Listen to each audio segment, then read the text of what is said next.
The following is a special presentation of Tony Kurre Radio. Hey, welcome back to another special UAB Director's Chair. He is Mark Ingram. Of course, you can watch us right here on our YouTube channel on Tony Kurre Radio. Listen to the podcast wherever you get your favorite podcasts. We're available in every major industry and hear it at least 5 times a week here on the TKR app. And, of course, Mark on the left side of the screen is broadcasting live here on Friday, which a lot of people are celebrating Veterans Day today, but it actually is tomorrow, and you get a big game. How special it is at Annapolis is where you're broadcasting from this morning. Good morning to you. How you doing, brother? Yeah, good morning, man. I'm doing excellent. Thank you. Yeah, we're live from Annapolis here. That's pretty cool, man. And of course, when you saw the schedule earlier in the season to see you were going to be taking on Navy on Veterans Day, just how special is that for this UAB program? Yeah, we circled it on our calendar. Our family did. I think we talked about this last week, maybe, that we have a son. Our oldest son, John, is a senior here at Navy. And so we've been coming up here for the last 4 years to visit him. And we, we're fortunate enough his senior year that we play football up here. And then just also to layer in that it's Veterans Day is going to be a ton of fun. I'd hoped to actually do this from down by the water, but it's a little drizzly today. Should be beautiful tomorrow at the game. And but I figured anyway, I'm broadcasting from the Red Bean Coffee House here in Annapolis on Main Street.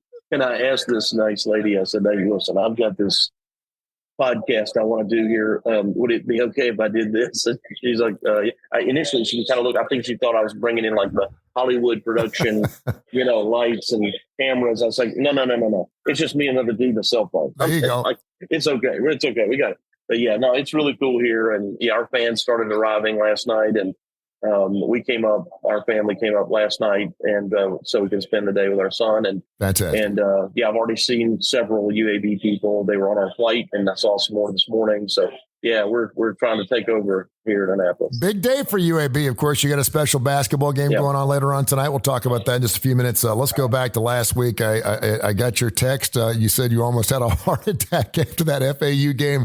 A huge victory for UAB down there, protected 45-42. And wow, if for any other reason to go watch any college football game is to watch Jacob Zeno, who's in the top 10 in quarterbacks in this country in so many categories, 484 yards, 5 touchdowns. Of course, offensive player of the week, but just talk about how he is slinging the football. 25 completions now away from completing a single season record for the UAB Blazers. Pretty amazing job. Yeah, and my guess is he'll do that tomorrow. Hopefully, fingers crossed. Yeah, it's amazing to think that Jacob was our backup, and he's been incredibly efficient. He's done a great job of not making mistakes, and that doesn't mean he's error-free, obviously, but he doesn't make a ton of bad decisions, and that's probably the area where he has improved most. And again, he's working with a guy that ran the Elite 11 camp in Trent Dilford. He's got 3 other quarterback coaches and guys that played quarterback around him. So, that position, which is the most important on the field, we certainly have well stocked in terms of tutelage and expertise around Jacob. So that's been to his benefit. But Jacob is a great kid and learns and listens and takes great coaching very easily, and he has clearly shown that he's capable of playing at our level, and he's just a very mature guy who takes his work very seriously and takes coaching well. So I'm you love to see a guy who he started out at Baylor and he transferred to us. You love to see a guy have success after really had to work to get there. So just, again, really happy for him and hoping that he gets that record tomorrow. Talk a little bit about playing a team like Navy. Obviously, they love to run the football. They're not going to pass more than 5 or 6 times a game, if that. And it would seem to be pretty easy to know that, you got a team that's going to run the football every single down. They're averaging 1 million yards on the ground. Of course, UAB giving up about 200 yards rushing per game. And so that's certainly going to be a point of contention there. But just talk about why are they so difficult to defend? Yeah, so it's for a lot of reasons. One is the style of play is not something that you see very often and almost never. And so defending it is not something that your players are used to. The coaches, unfortunately, are not on the field, but the coaches, I guess I would say, are smart enough to try to scheme against it like anything else. Doesn't mean you can stop it, but the scheme is not the issue. But imagine trying to practice against it and teaching your defensive players how to properly take on a cut block. So now in practice, you're trying to do that without getting anybody hurt. Mm-hmm. So it's really hard to effectively go practice against it in kind of a live scrimmage kind of feel. And now you're out there playing against it on the field, and it is full speed. And they're not trying to hurt you, but they're trying to get at your legs and all that, which is the one thing we all worry about, so much. And so we work on that all week. You're trying to teach your guys something that they haven't seen before. And then the other thing is so now let's get to the game. So it's ball control. South Florida scores a lot of points the way that we do. When South Florida played these guys, they only had 7 possessions. 7. Wow. So you better score when you get it, because when Navy has the ball, they're going to hold the ball. Even if Navy doesn't ultimately score on you, they may choose 7, 8, 9 minutes off the clock. And so you're not going to get a lot of opportunities. So you got to protect the ball, which has not been our great strength. And you got to protect the ball, and you got to go score. Scoring hasn't generally been a problem for us, but you got to get in, and you got to get in the end zone. Field goals are not going to do it. You got to go score touchdowns, and you got to do it every time you get the ball, or nearly every time, so that you can, again, take advantage of those opportunities. UAB, a small favorite going on tomorrow. We're recording this show here on the Friday of the day that everyone's celebrating Veterans Day. And, of course, tomorrow being Veterans Day, 2:30, you can watch that game right there, the UAB Blazers. And, of course, they still got to win out. And it kind of shoehorns with the Temple game, which is going on next weekend, which is also your salute to service game. Talk about that just a little bit. Yeah. Well, we try to take the opportunity as close to Veterans Day as we can to have a salute to service day and honor our veterans. We've got a lot of them in the Birmingham area, and they certainly deserve to be recognized. I think so frequently, in my era, when I was coming out of high school, Desert Storm, I had a lot of high school friends go and serve in Desert Storm. People sort of my age or a little older were going to do that, but there really have not been.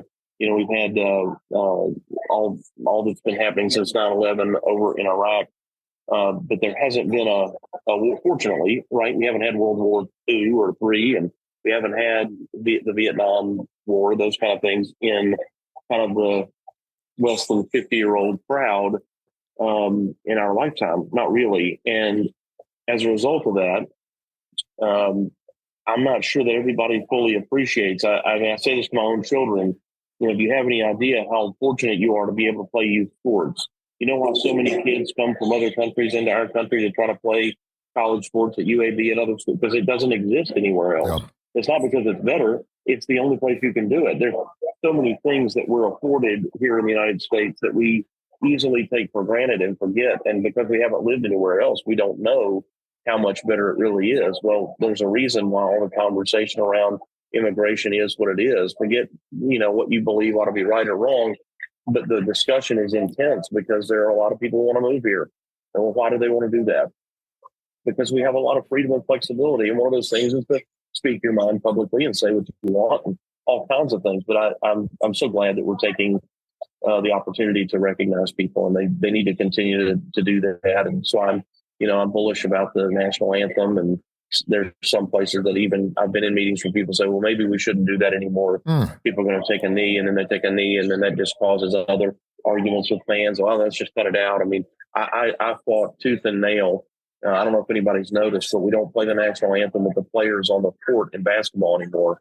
And when that was happening a couple of years ago in Conference USA, that recommendation was made, and I argued till I was blue in the face about it, and obviously I lost, but I just thought to myself, where are we where we can't figure out a way to do that and in the right way. I thought it was embarrassing personally, but if a person wants to stand on the court, a player wants to leave the locker room and come out for the national anthem, they can. But yeah, there's a reason why they're all in the locker room now, and it's because of all the debate around kneeling and not kneeling and all that. And so that became a new rule, which is terrible. And, in football, in college, they've never been on the field, or not in my lifetime. And so that's not new in football. They are in the NFL, but not in college. And anyway, that's a long-winded answer to say that next week when we play Temple, we're going to salute our veterans. There you go. And we're going to do it the right way. Amen, brother. I appreciate that. This is the UAB Director's Chair. He is the UAB Athletic Director, Mark Ingram. He joins us live from Annapolis. Getting ready for the big Navy game tomorrow on Veterans Day, 2:30 kickoff. The UAB Blazers a small favorite in that game. NCAA earlier this week reduced the penalties for athletes who bet on other teams. NCAA President Charlie Baker blasted prop bets earlier this week as well, citing that it is really testing the integrity of all college sports. What's your thoughts on that? Todd, info at TonyCurryRadio.net. Todd in Southside wanted to get your thoughts on that.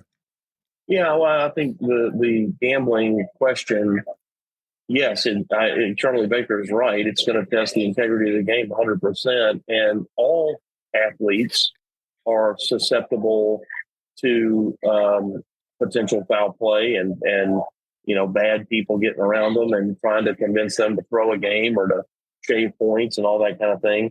College athletes are just more accessible. They go to class and it may not be don't think of some 50-year-old mafia boss, like the movie Goodfellas or something. Don't picture that. Picture just a classmate, that befriends them, is like, hey man, we could make a lot of money if you did this. And it's a real thing. And I worry, I just worry about young people when you're in high school and you yourself, your parents, you may come from a perfectly good home with a stable home life. And it's not about some person that grew up with nothing. Anybody, no matter their socioeconomic background, anybody could fall victim to this. But my children, my wife and I are providing for, but they themselves may not have much money, right? So then they go to college, and the money they have is the money I provide them. Sure. Or if they have a job that it's going to be a minimum wage job, so it's still going to be low paying. But somebody approaches them and says, "Hey man, we could make $1,000 tomorrow." That's hard to say no to for anybody. And when you haven't ever had $1,000 in your hand at one time like that, it seems like, $100,000, or $1 million to somebody. And so I worry about the opportunity for foul play there. And it's just a matter of time, Tony, really. Yeah, I'm going to be taking off here in just a few minutes right after this show. We're recording it early because I'm heading to Asheville to be checking on the UAB Blazers, taking on Clemson, a little tournament going on this weekend. Hoops got off, not to the great start, but they got down big time, of course, in their first game against Bradley, came back and lost by 2, had a chance to win at the buzzer. But talk about your UAB basketball program and this special game going on a little bit later on tonight. Yeah, well, that Bradley game was the only game in the country matched up two teams that last year won 25 or more games. Mm-hmm. And that's a big deal. So, listen, Bradley's a good team. They're well coached. And a lot of those guys were together last year. Remember, Andy's got 9 new players. He had 9 new players last year. So he's gone on 2 straight years with 9 new players on the team. And that's tough to do. And I think it's really just more of a matter of getting the right combination of people on the court at the exact right time. And who's the best 5 and call it the best 8. To be out there on the court and what are all the roles of the individuals. I was really proud of the way the team came back. We were down like 20 points or something. I don't know what the most was, but it was, I'm close. And to come back and take the lead by 11 shows a lot of moxie on their part. It had been very easy to go into the locker room and just lay down and come out and get their doors blown off, but they didn't. And I was also super proud of Javion Davis. Javion Davis had a monster night.